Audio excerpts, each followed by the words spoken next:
окупанти збирають ще. Nous devons aider le continent africain. To live with us, the European dream. Good friend of Taiwan. Europe 1, bonjour. Bonjour à tous, bienvenue sur Europe 1, 7h-5, avant de retrouver Europe 1 Matin et Lionel Gougelot, votre revue de presse internationale. Nous sommes d'abord au Royaume-Uni. Bonjour Sarah Menaille. Bonjour. Correspondante d'Europe 1 à Londres, qu'est-ce qui fait la une des journaux britanniques ?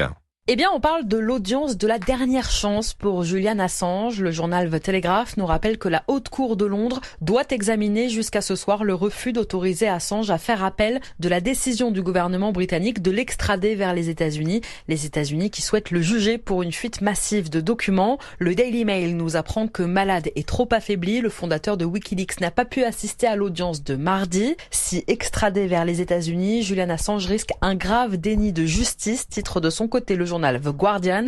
Enfin, le Times estime que l'État américain souhaite le rapatrier uniquement pour se venger. Julian Assange risque aux États-Unis jusqu'à 175 ans de prison. Il est poursuivi pour avoir publié plus de 700 000 documents confidentiels sur les activités militaires et diplomatiques américaines, en particulier en Irak et en Afghanistan. Nous sommes aussi en Belgique ce matin avec vous, Laura Van Lerberg. Vous êtes à Bruxelles pour Europe 1. Quels sont les gros titres de la presse belge ?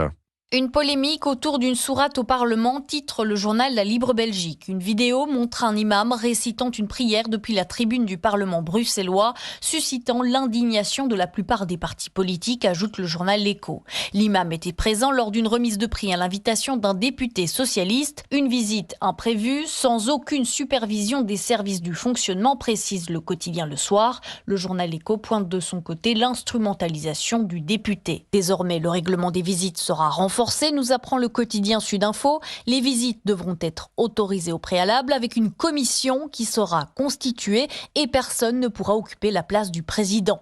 Les parlementaires qui dérogent à ces règles s'exposeront à des sanctions, prévient le journal Le Soir. Merci Laura Van Lerberg, c'était votre revue de presse internationale sur Europe 1. 7h, 9h, Europe 1 Matin.